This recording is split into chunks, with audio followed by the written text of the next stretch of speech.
Welcome to the Real Python Podcast. This is episode 186, recorded November 8th, 2023. Are you interested in using your Python skills within Excel? Would you like to share a data science project or visualization as a single Office file? This week on the show, we speak with Principal Architect John Lamb and Senior Cloud Developer Advocate Sarah Kaiser from Microsoft about Python in Excel. John shares the multi-year journey of adding Python to Excel. He describes how the project moved beyond writing user functions in Python to something much more elaborate. He details assembling a team with diverse skills in interface design, languages, and security. Sarah discusses the instant convenience of having familiar Python and pandas techniques at your fingertips inside Excel. We cover typical data science workflows and the potential of interactive visualizations within a spreadsheet. We also share multiple resources for you to learn more. Note, Python in Excel is currently a preview, accessible by joining the Microsoft 365 Insider program and selecting the beta channel. All right, let's get started.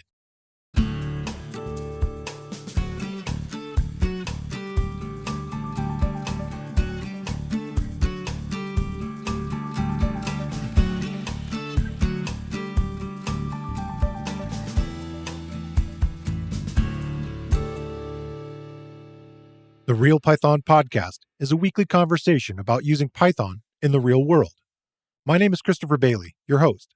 Each week, we feature interviews with experts in the community and discussions about the topics, articles, and courses found at realpython.com. After the podcast, join us and learn real-world Python skills with a community of experts at realpython.com. All right, so this week I got a couple guests coming in from Microsoft. I first want to introduce Sarah Kaiser. Sarah Kaiser is a senior cloud developer advocate at Microsoft and somebody who I met at PyCascades this year, but haven't quite had her on the show yet. We've been kind of playing a little bit of a email tag or something. So do you want to explain a little bit what you do there, Sarah? Yeah, definitely. So I'm a cloud developer advocate, which basically means I get to play with all the cool new stuff as it comes out, break it, and then tell people about it. So right now, my background is in kind of research software and quantum computing stuff, but I really enjoy trying to explore how we use Python to do data science, machine learning, research, kind of anything in that sort of genre, if you will. So also lots of Jupyter notebooks. I love my Jupyter notebooks. But yeah. Yeah. We talk about them so much here. That's great. Mm-hmm. And we have John Lamb, who's a principal architect at Microsoft. And you are largely responsible for what's going on here today about Python and Excel. Can you explain a little bit about that?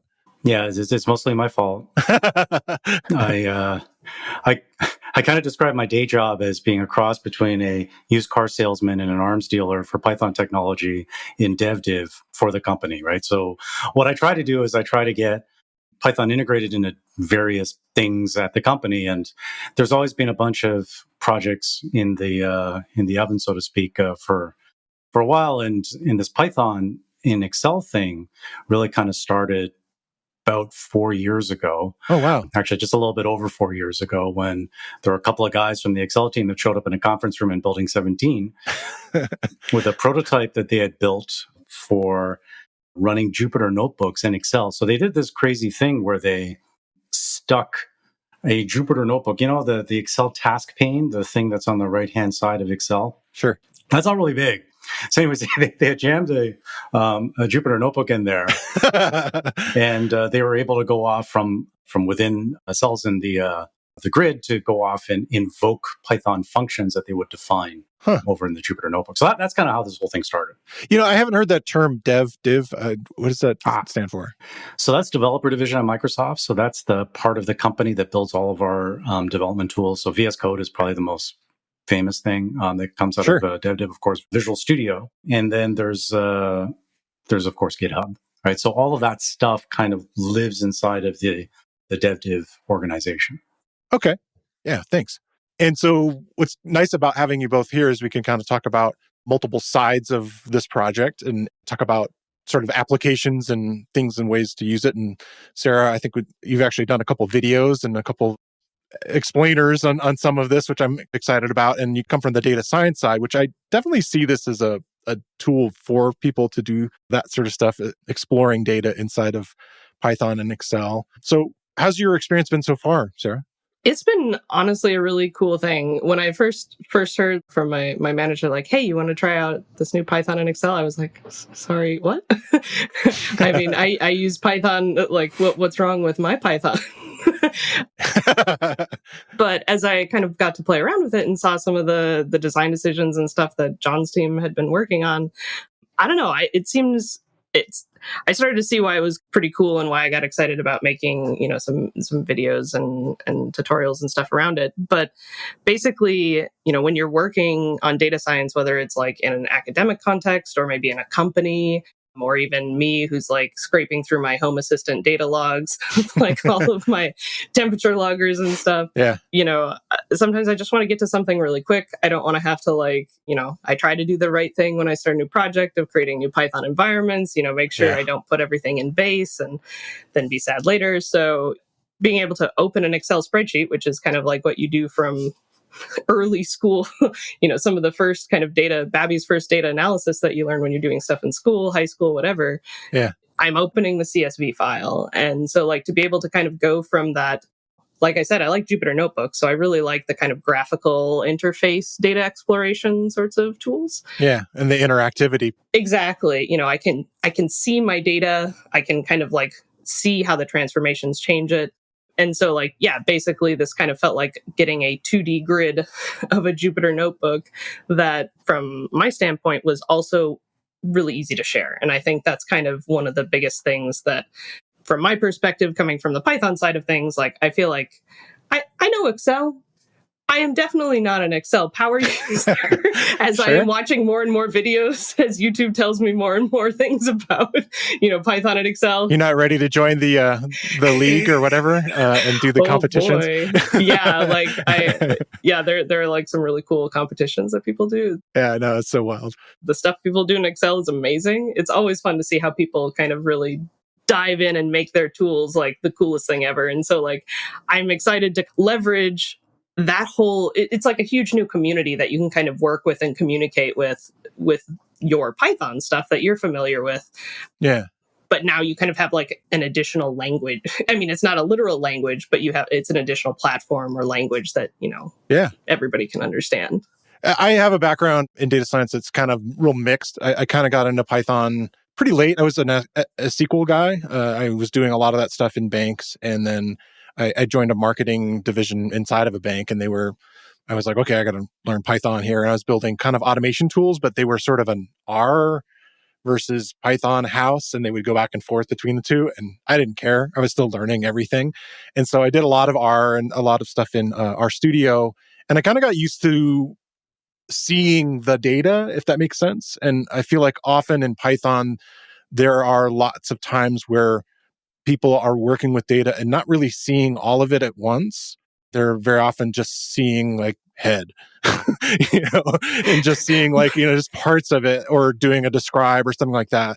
And I was more used to more of the Excel side or the SQL side or whatever, where I was able to sort entire things and so forth. So I can really see from a data exploration side why this is exciting for people maybe from both sides kind of to look at. It's I get these nice tools from what I get in Python, but I also somebody who, is a Python user, maybe they like using Excel as that, you said, initial way to look at data. I still do it from time to time. It's one of the easiest things to do is just toss a CSV into Excel. So that's actually really kind of neat. And I do like that idea. So maybe we should talk a little bit about some of the under the hood stuff, how does that work that you can, like you say, create this workbook then, and then potentially be able to just share it with somebody else? What's sort of, I think some people might have some of the background, but let's start with, say, nobody knew anything about it at all. What's being leveraged in order to make that happen? I think John would be probably the person to add here. Yeah, it's a interesting kind of solution that we landed on to build this thing. Some of the key things that we cared about in the design of the feature really was making sure that it was really, really simple to share stuff. Okay. And because that's fundamentally I think about Excel and documents in general as a collaboration medium for people. So people work together on documents and sharing the documents, however they do it. Maybe they pass it by value or they pass it by reference. Both of those things should work. And when somebody else opens the document, they should be able to change something and have the Python stuff recalculate, right? So that was a key design point of this thing because of the importance of sharing, which is why we landed on a design where all of the Python executes in Azure. Okay. Inside of a container. And so the way it works is each user has their own container that's dedicated for them. So any and all workbooks opened by that user will open inside of the same session, if you will, right, inside of that container. Okay. Python is a first-class language inside of the grid, so it's a peer of the Excel formula language now in this feature. So that means that your Python formulas participate in the automatic recalc stuff inside of Excel. So it can depend on other Excel cells that could contain Python or Excel formula language expressions, or it in its own right could be depended on by some other cell inside of Excel. So that works extremely well because you get the automatic recalc stuff. It's different, for example, than say Jupyter, where everything is manual and there is no automatic recalc or dependency analysis between things, which again is the strength of Excel. And by being a first-class language inside of the grid, it gets all of that niceness for free as part of the design. Another way to kind of think about it is it's kind of like two-dimensional Jupyter notebooks is a way that we've kind of described it in the past. Okay. You can imagine that for your own sanity, you should probably structure things a certain way inside of the workbook. So one thing that's important inside of Python is to be able to define before use your variables. And if the execution order was undefined or kind of calculated on the fly dynamically based on however you chose to lay things out, that's going to be really hard for you to understand. Because clearly there are going to be some times where you want to initialize a variable before you use it somewhere else. And that happens all the time in Python software. So the way we do things is we enforce an order of execution inside of a sheet, inside of a workbook. So we execute cells from left to right, top to bottom that contain Python. Okay. So that just makes it really easy, right? You put something in the top left cell, and then anything to the right or below it is going to execute after that. And that just makes it much more predictable for humans as you're using it. But one of the cool things that you get out of that is imagine that you can kind of imagine that a column of cells inside of Python is kind of like a Jupyter notebook. Okay. And so one of the things that you can do in Excel that you can't do in Python that you can't do in Jupyter is this kind of drag to the right thing that users of Excel do all the time, right? So you select a range of cells and you drag to the right. Yeah. And when you do that, it goes off and duplicates, right, that formula over and over again to the right. Yeah. And then adjusts all the cell references as it goes, right? So that gives you the what if analysis. So imagine that, I don't know, you had something that calculated some total of money at the bottom, right? And then one of the parameters, one of the cells at the top is just simply, I don't know, interest rate or some other variable that you want to change. And you could just vary the interest rate as the top cell in each column, and then you can select the whole thing, including that, and just drag it to the right, and it's going to go off and recalc all of the things, build all that stuff. Yeah, automatically for each interest rate thing, right? So that what if thing is very powerful. That is a really cool thing about that Excel does that I think is really handy. Just the sort of auto building things out. Like, okay, you mentioned dates. We were talking earlier, and that's something that's kind of neat that you can kind of do, or just like counting. Yeah, things are going by certain factors that isn't something with the physicalness of it. I mean, yes, you could write some kind of function that does it or something like that, but the idea of just using it with a mouse has got this intuitiveness that's kind of neat. So this is not getting in the way of that at all, it sounds like. Exactly. Yeah, that 1 billion people on the planet already know how to use, right? So that's the, that's kind of an important thing, right? So we wanted to make sure that whatever the experience was kind of natural and familiar to all of them. Yeah, I want to talk a little bit about when I did my first little 2 months ago, sort of like, okay, let me play with it. I wasn't able to get it running on my machine. I was not in, kind of waiting my turn in the developer queue, and So I watched a bunch of videos and I kind of watched people work, and I felt like it's kind of a bit of a dance, the way that I thought of it, that you would highlight maybe an area of a sheet and say, okay, this is the information that I want. And then you could say, I want to turn this into a data frame, or I want to move this into sort of Python. And then it sort of becomes a Python object in a way. And then in reverse, once you've kind of, created your Python workflow and written out what you want it to do, you still have that sort of object there. And you then decide, okay, I want to put it back into a Excel. Is it an object again? I forget the terminology, but I thought that was kind of an interesting dance. You're kind of going in and out of it a little bit. And that kind of goes back to what you were saying of the idea that it calculates all of that and then, lays it out. And then if you were to update things, then you have to wait a moment for it to kind of go to the Azure cloud instance and then recalculate and push it back down. Is that a good way of describing this sort of thing? I called it a dance, but yeah, no, I think you've done a great job of just kind of describing the model that we tried to create for this thing. Okay. The model was really intended so that, again, it goes back to it should be natural and familiar to an Excel user, right? Because we really kind of intended this thing to be kind of like an Excel first kind of experience where it's less about Python and more about Excel, right? But we're going to kind of enrich Excel with Python instead of enriching Python with Excel, if you will, right? So okay, sure. And so the idea was that ranges are a natural thing that people use all the time in Excel. They'll select a range of cells. Yeah. And oftentimes these are two-dimensional ranges of cells as well. So the natural thing for us to marshal that as into the Python process is a pandas data frame, which is what we chose to do. Okay. So when that range of cells materializes on the other side, it's already a data frame. And we have a special function that we've created, which is the XL function, right? The letter X and the letter L. And you can just pass in a string, which is the range. And that's just a valid cell reference from Excel. And we will do the right thing. If it's two-dimensional, it's automatically a pandas data frame coming out the other side. Okay. If it's one-dimensional, is it a NumPy array then, or what does it become? Yeah, so the challenge, this is one of these things where we've gone back and forth on this a lot, right? There's many design meetings on this issue, right? Well, what should it be? Should it be a list, right? So originally it was, should the two-dimensional thing be a list of lists? Should a one-dimensional thing be a list, right? And of course, a zero-dimensional thing, a single scalar value rate will just be a scalar on the other side.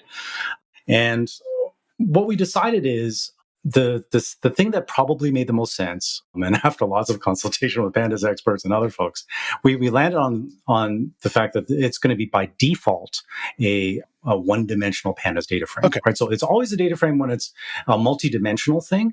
But if you don't like that, there are repers that you can go and override yourself to just change the marshalling behavior. Okay. Right. So if you're all about lists and lists of lists, which Guido is a big fan of, then you can go change the marshalling behavior to that if that's what you want. Okay. One of the things I was fascinated by was the fact that you mentioned already that, hey, this thing has pandas ready to go. It creates this data frame. In fact, it kind of uses the DF name. And of course, you can rename it, which is great, very much like you can regions of Excel areas, this sort of 2D sections, which is great as far as referencing and working with. And I like that. But then I was confused because it was like, okay, well, as I watched these other users who had access to it and I didn't have, they were using terms in there with their abbreviations and they weren't doing anything like importing or doing any other kinds of things. And I was like, well, what is this list? And so when I finally got it running myself, that was like the first thing I went to search for because I'm a nerd. And and I was like, okay, what is there? And so there's a way to I don't know what the button is exactly, but there was a way to sort of see what was pre-imported. And it was pretty interesting to me. And it kind of also informed me a little bit about standards as far as data science goes. But pandas is in there, and it's literally an import pandas as PD, numpy as NP, matplotlib.pyplot as plot, stats model as SM. I don't use that as much, but I guess that's pretty common. And then Seaborn as SNS. And then there were a couple of interesting ones that I think you kind of alluded to a little bit, the idea that there's this custom stuff that needs to be under the hood, which is sort of Excel things. And that kind of allows that dance of moving in and out There's literally an import Excel is one of them. And then there's a couple other ones that were interesting. Like you talked about scalar and array, and I don't need to go too in the weeds on an audio podcast. Yeah. But I thought that was kind of interesting. Yeah. Read the entire init.py. Yeah. Yeah. So is that kind of what's happening? Is that those extra little bits are for the ability for Excel to, communicate in and out of this world? Yeah, exactly. We define the interoperability library, the thing that you're importing as Excel. Okay. And that's something that we will release the source code for, right? Just so people can learn from it and that kind of stuff, right? We just haven't gotten there yet because we're still changing a lot of stuff while we're in preview. And that's going to allow people to do whatever they want, right? There's this init.py file, so to speak, in quotation marks, inside of Excel as well. And through the ribbon, right, there's a button you can click on to go look at its contents. You currently can't edit that thing, which is disappointing, but it's a preview. But we will fix that by the time we get to GA. And inside of that file, as you said, there's just a bunch of imports. And that's mostly so that you don't have to re-import everything in the first cell yourself, if that's what you want. But of course, remembering how things work inside of this thing, if you just put a bunch of things in the top left cell, or actually, there's also a defined execution order for all of the sheets as well. So the sheets execute from left to right. And then within each sheet, they execute left to right, top to bottom. And so you could just stick something in some sheet that you can just name the sheet init, and then you can just write whatever initialization things that you want in there yourself, right? And then know that you can just reference any of that stuff from any sheet to the right of that in the tab order inside of Excel. That's definitely what I've done. Yeah. I was about to ask. Yeah, I have a copy paste tab that I put in start with any worksheet. That's like, all right, here's my init for everything. Yeah. Tab. Yes. So in your case, Sarah, are there things that do these imports, going back to kind of the data science-y part of it, do they solve most of the things that you want to do with it, or are you adding things in this sort of init that you're creating? Honestly, the default ones pretty much cover, I would say, 80 to 90% of what I, just naively would use for stuff. Okay. Usually, I'm trying to think, sometimes importing like scikit-learn, usually it's the machine learning stuff that probably is not set up by default for resource loading times and stuff. Yeah. So yeah, that's usually the ones that I have now in my personal init sheet. But yeah, honestly, what is in that kind of default Conda environment that's running on Azure really does cover. I mean, unless I'm working on an incredibly, specific, this is geospatial data from specifically this model of a thing that has its own package, then yeah, I'm probably going to go do something else. Okay. So one of the things that I think you alluded to a couple times is this idea of shareability. And that's definitely one of the champion things about Excel is the idea that you can create this Excel sheet or workbook or what have you and give it to anybody else. How does this change that for users? Like in the sense that if I were to create something and my wife maybe doesn't have a 365 kind of thing set up and so forth, and I send her this workbook, what are kind of limitations there that she would run into? I don't know who would want to take this. Yeah, I can talk about this because you probably know the current status of this better than me, John. This is a complicated thing. So just to get one thing out of the way, this will be a paid feature down the road with details of how much and how you have to pay for it, to be determined still. It's similar to how the Copilot things are going to be an additional fee on top of your 365. Okay. Exactly. And so we like to talk about makers and takers. Makers are the people that kind of construct the spreadsheets, and the takers are the people that kind of use the things that the makers create. Okay. And the thinking right now is that, and we think in terms of organizations, right? So it's going to be a little bit more challenging for people that aren't inside of organizations. But let's say that inside of an organization, You've got some set of people that are paying for these things. They can go create a workbook and they can share it with other people. And so there's going to be a default entitlement for people that even if they're not paying for the feature, that they're going to be able to recalc. Okay. Right. So that's the big thing, right? So Right. the thing to remember is opening a workbook doesn't trigger any recalc whatsoever, right? Because workbooks never recalc on a file open. It's only when you change a value. It's sort of frozen in a way, right? Exactly, yes. And it's cached all of the results, right? They're just stored in the workbook. Right. So when you open it, you'll be able to see all the values and all that stuff. It's only when you change something in the workbook that triggers a recalc. And then now all of a sudden we got to go bring some Python execution into the picture on Azure. Right. That amount of recalc will be quoted for people that aren't paying for it, right? Okay. And again, TBD, the details of what that quota is going to look like. But it's going to be reasonable. I thought it was going to be just read only, so that's interesting. Yes, that's okay. Good. Yeah, okay. I think that's really important to really deliver the value because everybody had to pay. Just certain people should have to pay in for the feature, and then other people should just be able to kind of consume the works that the others have created in the first place. Yeah, I like that idea of the creators and consumer kind of thing or whatever in a way, but having that ability to makers and takers. Yeah. Makers and takers. That's good. I like it. Yeah. All right. Cool. That answers a bunch of questions I have on that. That's really interesting because it reminds me of times where, I've received really large spreadsheets, again, working at a bank with really huge workbooks, I should say, that are multiple sheets and kind of going into it. And you kind of wonder sometimes, you're scratching your head, is this up to date? And needing to kind of hit the recalculate button. And I feel like that isn't quite the same in this sense, that you're not necessarily having to press something to recalculate. It's sort of just doing it. Unless you have no internet, then it's, I think, pretty obvious what you get. It's like, I think it shows like nothing. Or I'm trying to remember what it showed when I saw a demo of that. Well, we have a new feature in the Excel that has the Python feature, and Excel has the, I don't know what we're calling it, stale cell feature, I think is what we're calling it. And so if a cell, so another thing to remember is that there's lots of configurability in Excel. So there are a set of users who like to work in what we call manual recalc mode. You have to press F9 to trigger a recalc. Yeah. In that, it's faster, maybe. It's faster, especially in large workbooks in particular. Sometimes you're just changing a bunch of values and then recalc. Yeah. Right. But the problem is you've now changed a bunch of values and you don't know which cells are not valid anymore. Right. So you'll just have to recalc. Right. But with this new feature, those cells are going to be grayed out.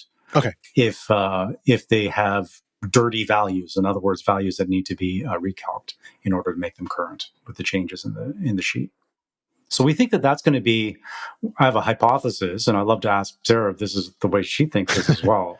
But our hypothesis is that most people will use that mode hopefully by default, simply because it just makes the experience snappier, right? Like there's lots of optimizations we do to the calculation. We haven't done a lot of the optimizations yet on the Python calc.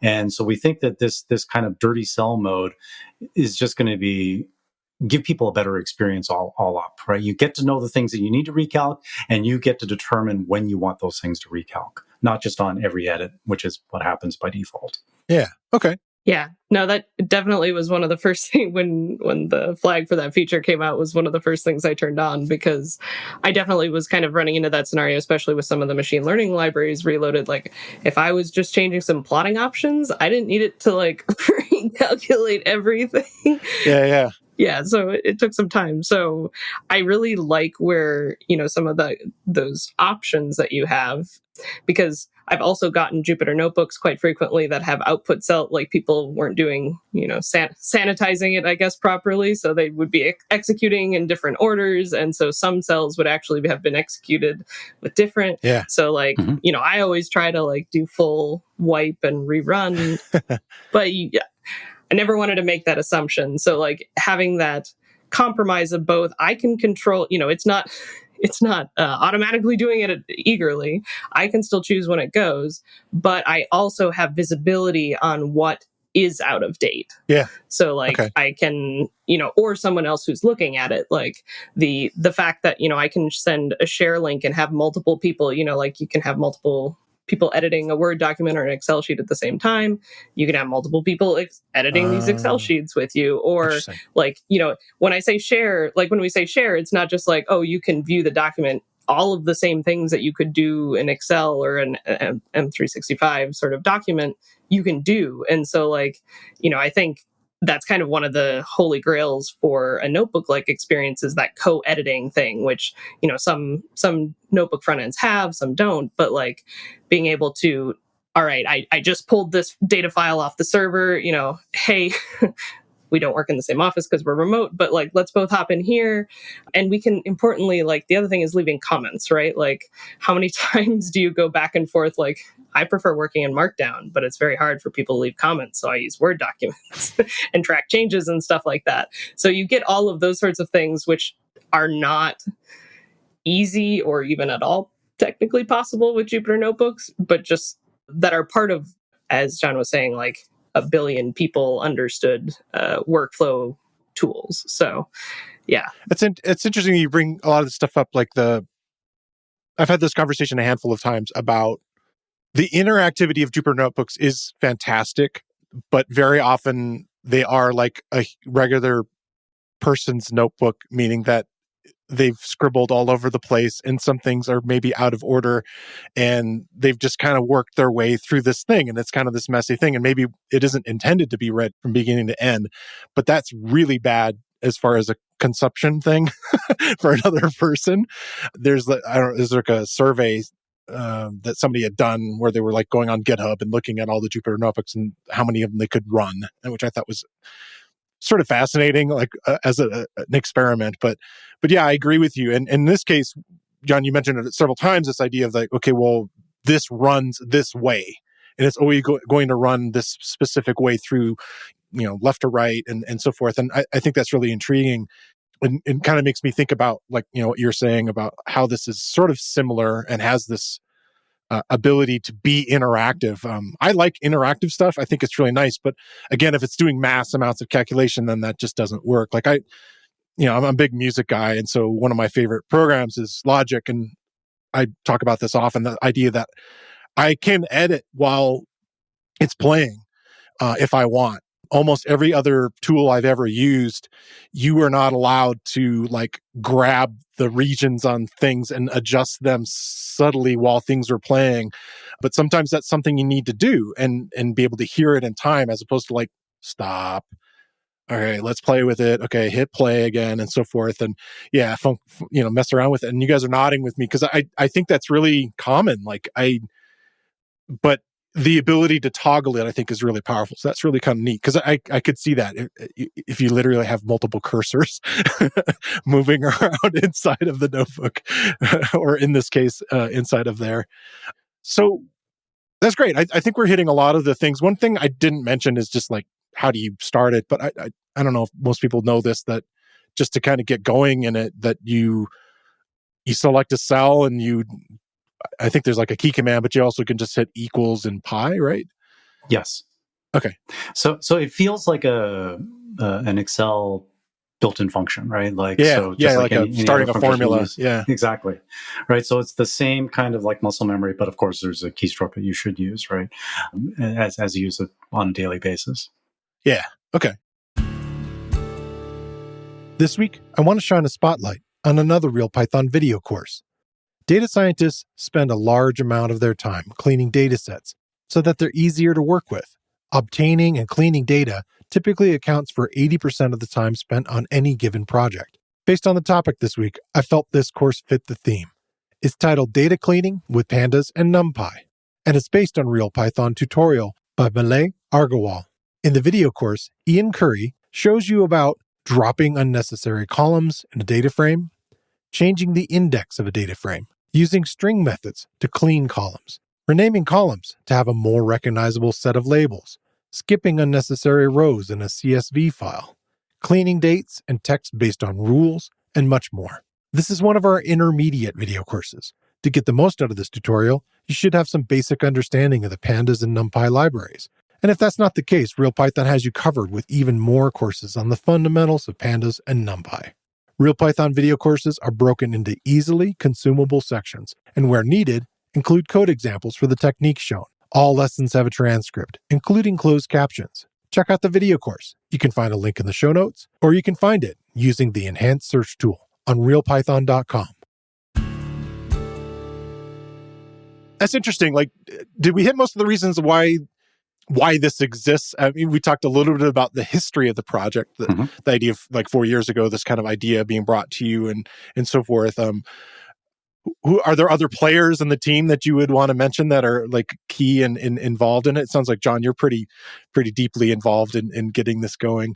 But are there other people? Because I saw this note from Anthony Shaw, who helped get this set up for us, which thanks again, Anthony, that he mentioned that Guido and somebody named Anders, I'm not familiar with Anders, was involved. Are those other members of the team? Yeah. So yeah, I can tell you the story of that. Like when we first started the project, we had a very, like how if you want to go ship something, you want to ship something that you know how to build, and it should be small, and you should be able to iterate after you've shipped that thing, and so forth, right? So originally, it was a very conservative target that we targeted for the feature, which was, can we just allow people to write functions in Python and call them from Excel, right? So we call these features user-defined functions in the Excel parlance. And that's the thing we thought we were going to go build. And that's really straightforward. We know how to do that. But when we pitched this to management for them to fund it, we gave them some options. And then we had like this really crazy one, which was, let's just shove it into the grid, and we'll put Python in the grid, not outside of everything, right? And you just call the stuff as if it were just like any other function inside of Excel. So you literally presented like A, B, and C, like all these different options to them? Yeah, exactly, right? Like small, medium, large, right? And we figured, well, they'll pick the conservative one, and we'll fund that, we'll ship that, and we'll do that quickly. But they didn't do that. They picked the most ambitious one, which is let's put Python into the grid thing. And that, of course, just terrified me, because at the time there was like 3 of us and a few other folks like kind of on the side, right? There was no design team. There was none of this spun up at the time. And so I panicked. And what I do when I panic is I write lists of questions. And so I wrote this document 4 years ago, which are a list of questions, technical questions that we would need to answer if we were to go build this feature. And that list had about 100 questions on it. I think we've solved probably about 80% of them or so by now, I think. But that list of questions said, we need to get smart people engaged in building the feature. So what we did was we kind of put together like this all-star design team of people. So of course, Guido was in developer division. He had onboarded. In fact, I was his onboarding buddy at the time when he showed up in Dev Div. And one of the first people I introduced him to was Benoit. And Benoit runs the Excel team. And this was like, because I've always had this crazy idea in the back of my head. This was long before the project was greenlit. And so I remember Guido looked at that and says, that's crazy, right? Why would anyone want to go do that, right? So he was like a skeptic from the beginning, and then fast forward a little bit of time, right? So John panics, writes down a big list of questions, and then did the Avengers Assemble thing and gets a bunch of smart people. So of course I invited Guido. He said graciously accepted. We also had a number of other folks, Steve Dower, who I think you've had on the show before. I recruited Steve onto the effort as well. Irit Catriel, who had just recently joined Microsoft at the time, another Python core developer, brought her on board. So we had a lot of Python expertise that way. But then I also need another guy to act as what I call my taste maker. So that's a guy that knows absolutely nothing about, well, maybe not absolutely nothing. He would claim absolutely nothing, but doesn't know much about Python. But that's Anders Heilsberg. And Anders is the designer of multiple languages, Object Pascal, Turbo Pascal, Object Pascal, Delphi, C#, and TypeScript, right? So probably one of the more illustrious language designers in the world. And his job was to make sure we didn't do something stupid. And in fact, there's a good story, which if I remember to do it later on, right, where we were about to do something stupid, and he, that was worth the price of admission for bringing Anders onto the team. And then we also had a number of folks from the Excel calc side that deeply understand the innards of Excel, some kind of like, almost fossils at Microsoft that have been around for decades working on the Excel calc engine were also part of our design team as well. So we kind of put that team together to sit in a room twice a week for almost a year, kind of hammering out a bunch of complicated design decisions that led us to, I think, a model that kind of makes sense. And of course, I'll leave it to Sarah to be the judge of whether or not the thing we made is sensible and makes sense and things like that as well, right? Because I think, we were rather, there was always like that when we launched this thing back in August, there was, just a lot of hand wringing at the beginning, right? Like, did we get it right? Did we screw this up? Are they going to hate it? Or are they going to love it? And so forth.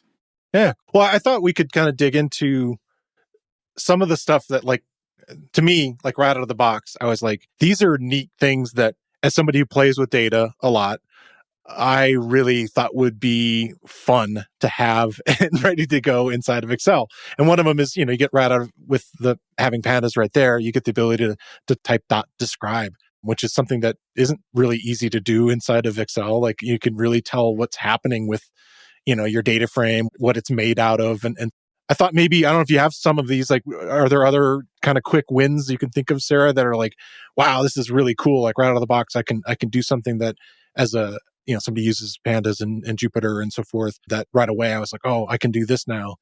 Can you think of some of those? Oh yeah, totally. I think probably one easy one is like scikit-learn is one of the packages in that Conda environment. So like just being able to take some data and, build up a regression model for it and be able to just kind of take some of those, easy, pretty elementary at this point because everything has gotten very complicated, but, Sure. Just being able to forecasting the basic kind of ML tasks, which I'm sure people can do in Excel. I feel like it's not as easy as here's two cells that are like, create tokenize my data and, run the regression.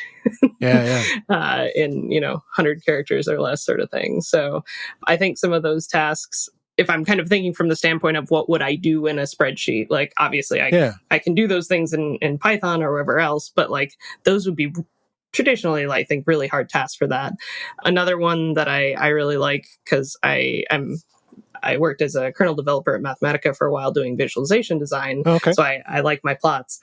And so plotting is something that if it's a line or like parametric plot might work okay in Excel, but anything more than that, you kind of probably get sad. I was thinking about that. Like, what are things that these libraries, having Matplotlib as one, but Seaborn is a much larger library, and it adds all these kind of like multi-plot kinds of things, and that ability. And maybe we could talk just briefly like what that looks like as far as, again, that idea of coming out of Python back to Excel. Like, how does that work as far as putting it onto like a worksheet?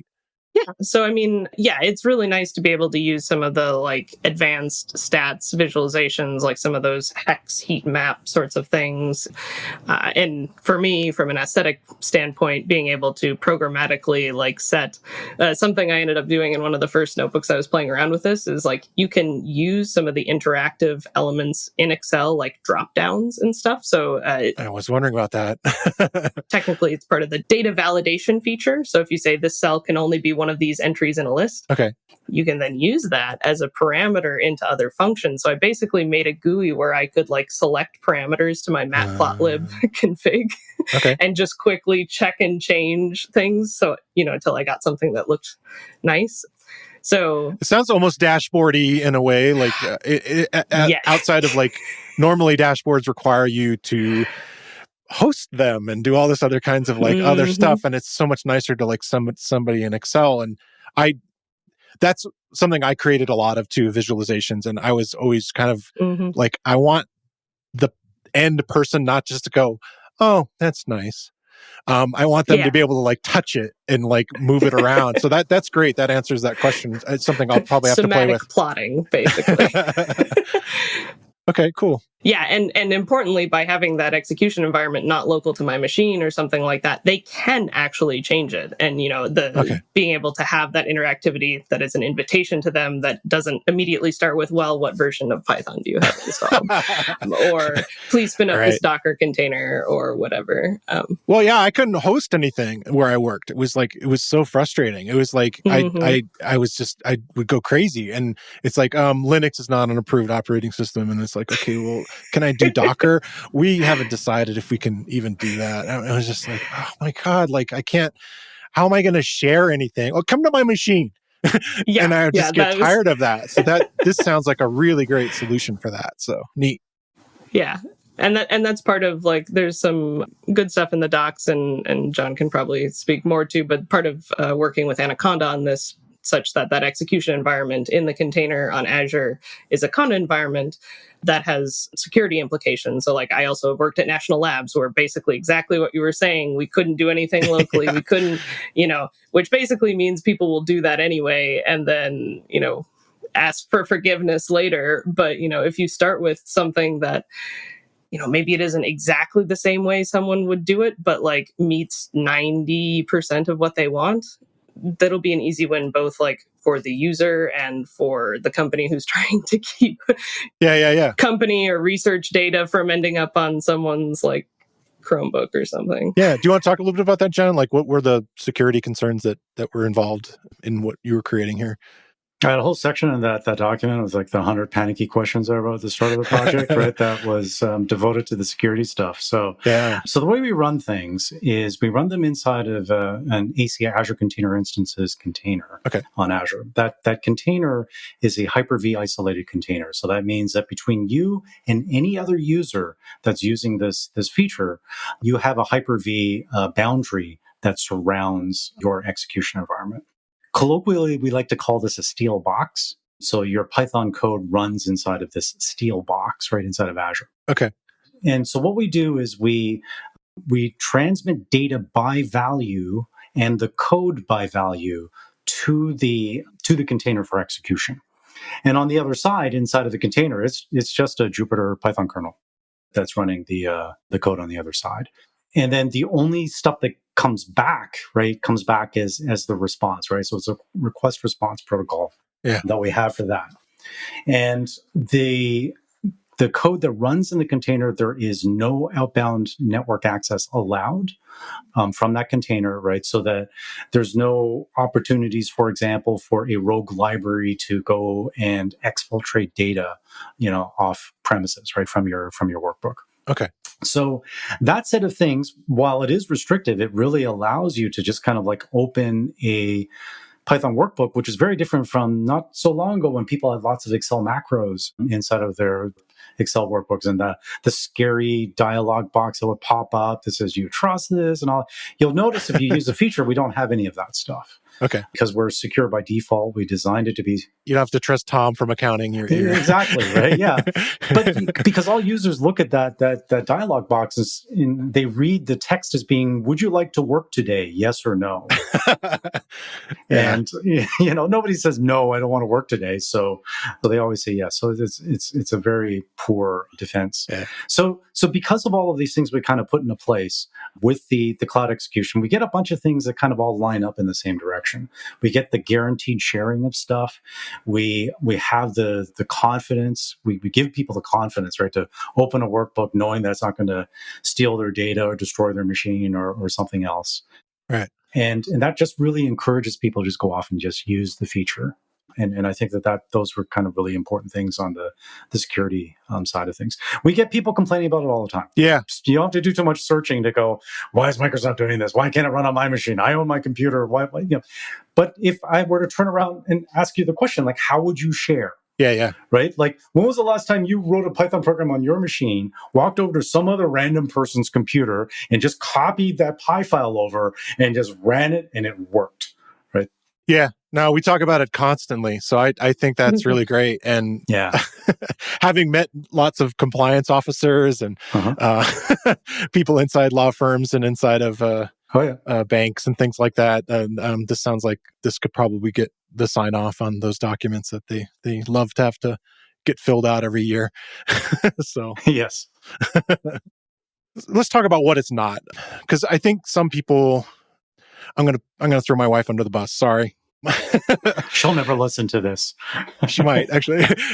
She immediately said to me, "Oh, so then I can have it do this, that, the other thing." And so she thought this would allow her to create this programming environment where you could stand something up and users could log into it and enter information and it could log in. And I'm like, it's not that. It's not creating like to do those kinds of things. Even in Python, you have to have like a server, you have to stand this thing up and so forth. And it's not going to solve the solution that like a very elaborate application. It's not creating apps per se. It allows us to do a lot of the things that we do in data science. And maybe I'm wrong. Maybe I'm incorrect in saying that, but I feel like that's something that some people want. They want another programming tool that works with all of their Microsoft stuff, that ties it all together, that lets it become sort of a application development platform. And I feel like that really isn't what it is. I don't know about that, right? Like I think that in one of my more kind of fevered dreams of where this project could go in the future, and I've told other folks this, is I think that what we're building is, because oftentimes we get this question, is this a VBA replacement? Right. Are you replacing VBA in Excel?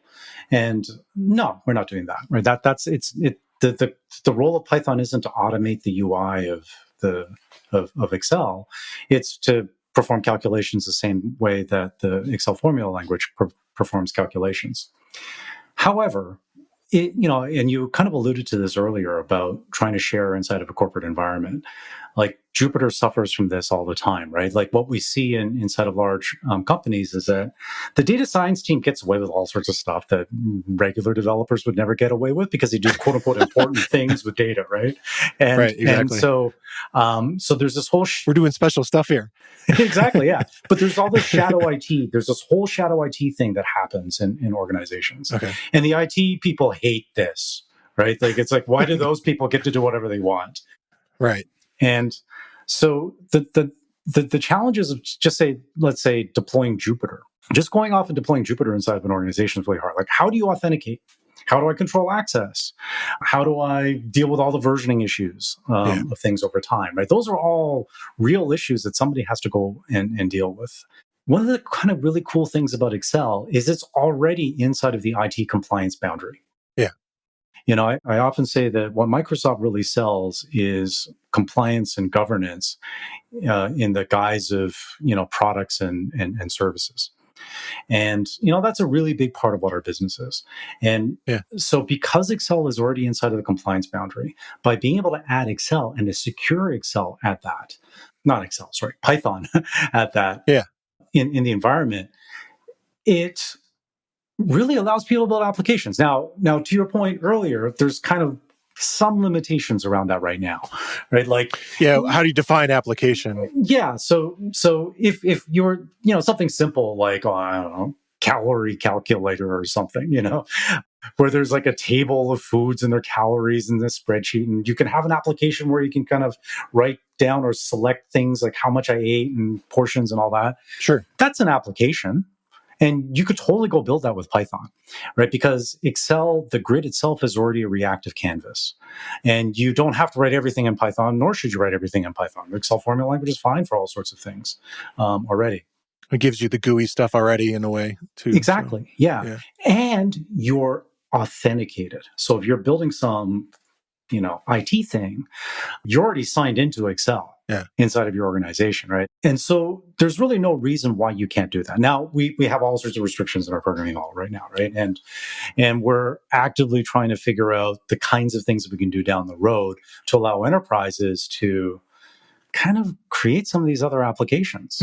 Okay. To be able to use Excel as the kind of client software piece to go talk to other things. And they're going to need to be able to control, for example, the VNet that the containers execute inside of, right? The virtual network, put resources inside of it, selectively open things up so you can talk to those. And once you get to that kind of level, you can start building a quote unquote client server application using this technology stack as well. So I think that there's a lot of things we can do down the road. We're certainly not there yet. We're trying to ship V1, get some feedback from customers on that, and then go off and iterate and figure out what we need to do for V2 and beyond. Definitely watch this space thing. Yes, definitely. Yeah. We're not done yet. Yeah. Sir, are there other things that you are kind of excited to be able to do inside this environment that Python is adding to your Excel experience?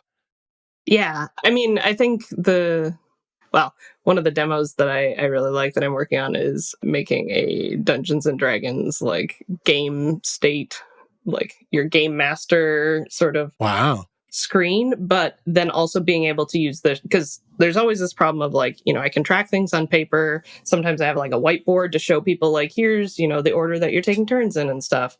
But I can share like with the sharing bit here, I can share like just one sheet or one section of a sheet to show just the public information that I want to show to the players so they can have that up on their machines, for playing remotely and stuff. Interesting. But I don't have to like duplicate that and be like, oh shoot, sorry, that was from the last battle.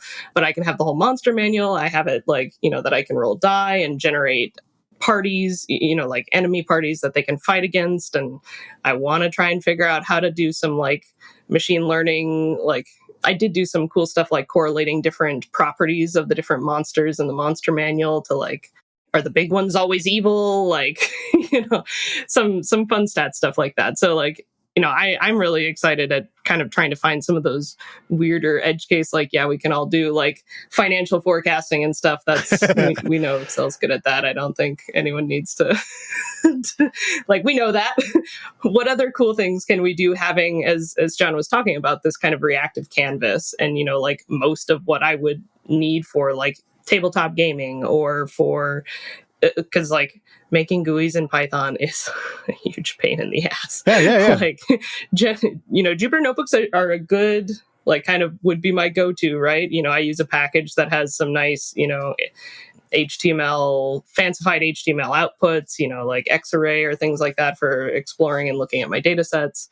But just to be able to have, fairly easy and quick to customize here, when I update my data here, I have had it where basically I make a sheet that's like my summary stats that, I can grab and do a bunch of different things, but see it all like in a couple different tables with the plots embedded.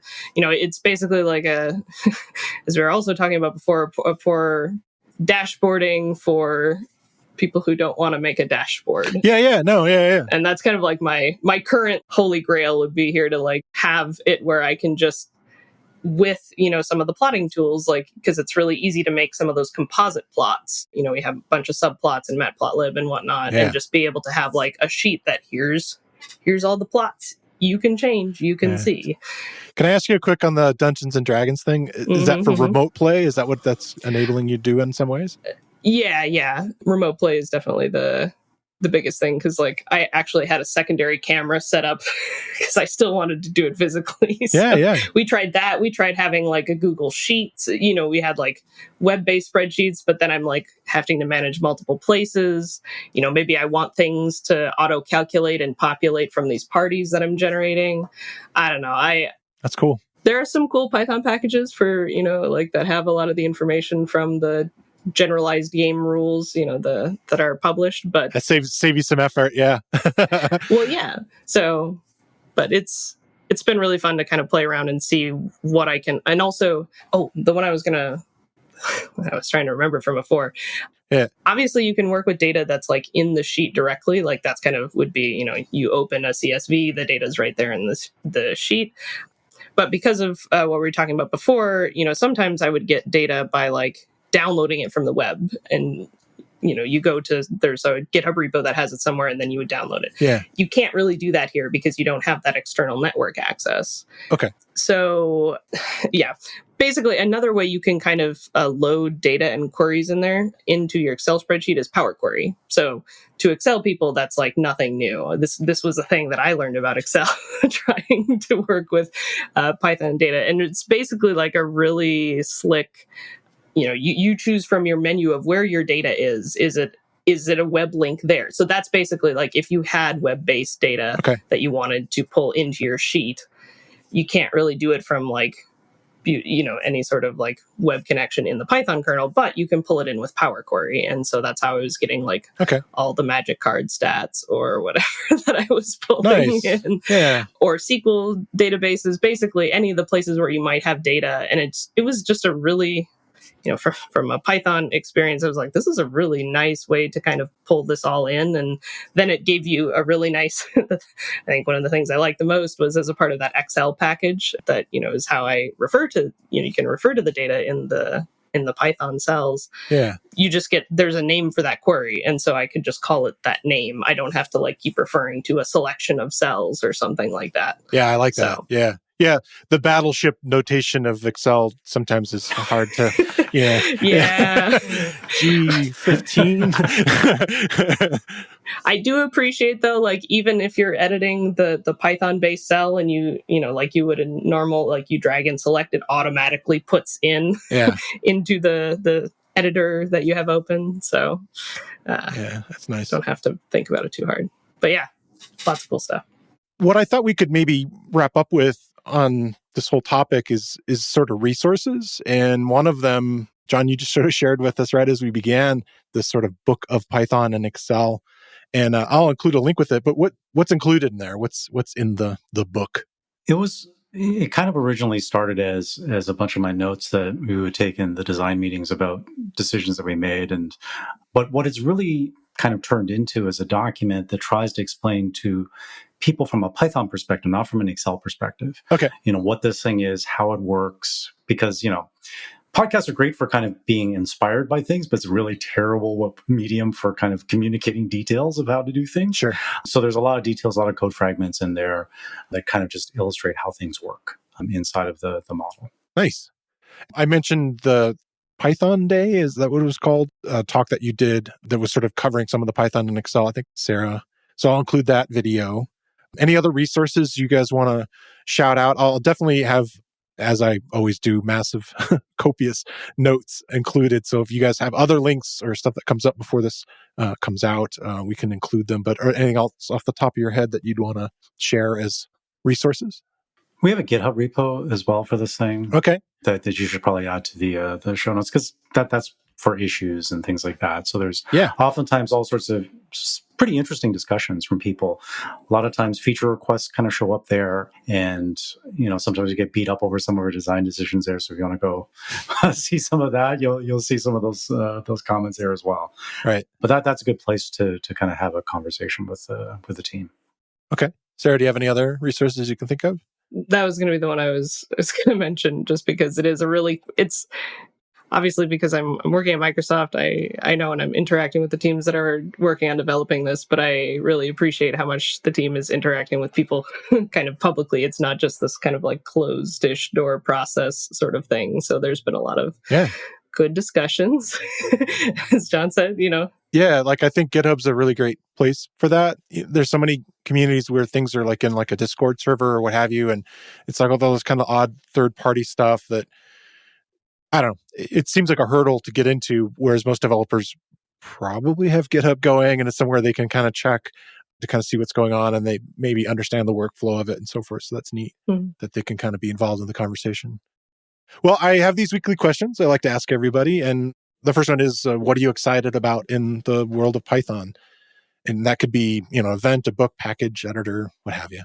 I think the two things I would call out, one, PEP 703 is fun, fun and spicy. So that just got I think, kind of conditionally approved, but it's the idea that the GIL will be optional for Python moving forward. So like from a core infrastructure standpoint, that's always been something from like a data science perspective, not being able to, having only one subinterpreter or interpreter that could have the GIL definitely limits performance, and why we've seen a lot of packages kind of go to, using the C API and calling out to Rust or, whatever other sort of acceleration frameworks to make core Python faster. So the idea of like removing that requirement and just like what I'm both here for the tea, the drama, and also what possibilities this might actually bring to, it's one to watch. Bringing some of those, making core like pure Python sorts of packages faster, or, just seeing how that performance, because my favorite package right now is Rough, because I am very pro Python and Rust. That's the thing I would like to learn next, actually, or learn more of. But cool. Yeah, I think it's really cool how folks are kind of interrupting those two languages that have.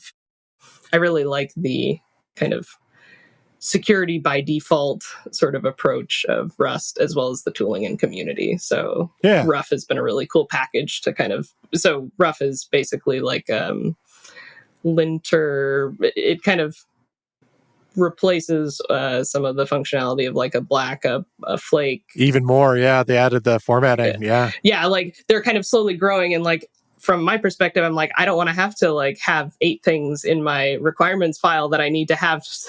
Whatever. And then people having preferences over like, if we can just have one that is all of it, and I can just say always have Rough, I'll be a happy camper. So. Do you use something like that in your notebooks? I tend to try and type everything I can just for sanity. So like, having type checkers and stuff. But MyPy is also, I feel like I hit edge cases in MyPy a lot, and then just have to have lots of lines with the please ignore this one. So, yeah. Okay. Yeah, great. I guess that covers the what do you want to learn next? I didn't mean to skip ahead, but it is relevant. No, it's great. It is probably the most common answer I've gotten. There is so much excitement and sort of cross-pollination from at least the guests that I have on the show that are into development, that they are kind of eyeballing Rust as a I wouldn't say like as a primary language for them, but as this nice way of sort of supplementing what they're doing inside of Python, and definitely for building tooling, which I think is really neat. So cool. Yeah, like Python's a good Swiss Army knife. I don't think I want to hack down a tree with a Swiss Army knife. Yeah. It might take some time. Yeah. So John, what are you excited about in the world of Python? I think right now it's really the AI thing is huge. And Python, of course, is kind of lingua franca, both for kind of creating the AI stuff, but it's also a really interesting thing because the large language models are so good at writing Python. And so this kind of dance around code interpreters in certainly OpenAI's ChatGPT. I think they renamed it to Advanced Data and Analytics or something, and then they're calling it Code Interpreter again inside of their API that they just announced on Monday. But that's super exciting. The idea that you can write quote unquote programs in English that emit Python that then gets executed automatically for you, all under programmatic control, is a super interesting place to kind of continue to explore. Yeah. And what's really cool is that you don't even need the OpenAI models necessarily to go do those things, right? Because plenty of the other language models that are out there are perfectly capable of generating Python code. Mostly, I think, because there's such a good corpus of Python code to train the models on out there today. Yeah. Which is, of course, is just a huge testament to the community and the quality and the amount of code that's out there that the models can learn from.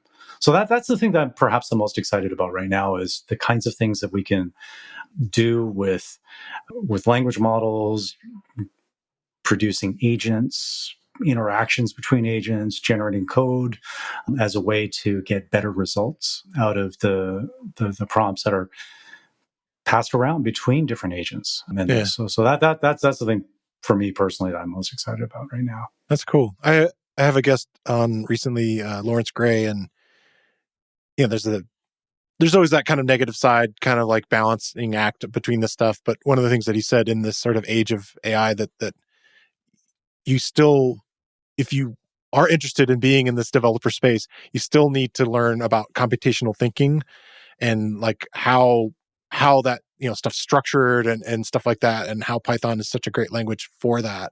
So I agree with you, and I also think that that boundary between writing in Python and English and so forth is maybe much more akin to what these things have been trained on, and so that's interesting. So that's well, they're very good at that, right? Like one way to kind of think about it is, like there's this often repeated, somewhat, I don't know, dismissive way of talking about the language models as, oh, they're just, trying to predict the next token or the next word in a sequence, right? Right. But let's imagine this. Imagine that you're a human, you're reading a book, right? A storybook. It's, like those murder books, right? There's some detective and, sure, they're running around there, they're figuring out your clues. And then at the very end of the book, where they're saying, and the murderer is. right. Right? If you're able to predict that, just think about what it takes to predict the name of whoever it was that was the murderer. Yeah. You have to read and understand all of the other stuff that came before that in the book in order to understand that. And that's what the models can do. Right. All the clues that are there, right? Exactly. Yeah. Yes. Yeah. Right. So the same thing as you build up a mental model of what's going on in the story, right? And then you're going to make your own prediction because that's what makes it exciting and interesting to you. And if you can predict with accuracy, right, then you're quote unquote intelligent, I guess, right? And so the language models can do this, and surprisingly well on these kinds of tasks as well, right? So it's not just simply looking at some statistic and trying to predict the next word. It actually needs to understand all sorts of concepts in order to make that prediction at the same time. Yeah. Yeah. And it's impressive the speed we're moving at. So it'll be definitely another area to keep watching. Yeah. Oh yeah. It's a very dizzying pace of progress here. So what's something that you want to learn next? This doesn't have to be programming. It could be anything, that you're interested in learning. Jeez, there's so many things. I think that the thing that I'm most excited, and it goes back to AI because it's all AI all the time at Microsoft. It's really figuring out a good representation of knowledge in a way, because one of the things that's bad about the language models in AI today is that they're all kind of like Dory from Finding Nemo. You know how Dory's like, who are you? What are you following me for? And she can't remember anything. Exactly. And right. Just keep swimming. Exactly. Just keep swimming. Exactly. Right. But that's what the context window limitations of language models are today. Right. They don't have memory outside of that context window. Right. So once things fall off the back end of that thing, the model doesn't know any of that stuff. So, imagine that just working with the models today, it's highly limited that way. You have to kind of like load all of the context into the model in order to do something interesting or useful with it. So the notion and the idea about adding memory to the models, and in particular memory in the kind of way that humans kind of have memories. So and figuring out what the right representation of that memory needs to look like, right, is something that I'm very excited to kind of dig into, certainly over the holidays. Yeah. Okay, cool. So the last question is, how can people follow what you guys are doing online? You guys are kind of in different areas somewhat. Sarah, how can people follow the work that you do online? I am pretty much mostly on Mastodon at this point. So I found a lot of the other kind of scientific Python developers hanging out there, but my very first internet username is crazy, the number 4, pi, as in PI 314. Okay.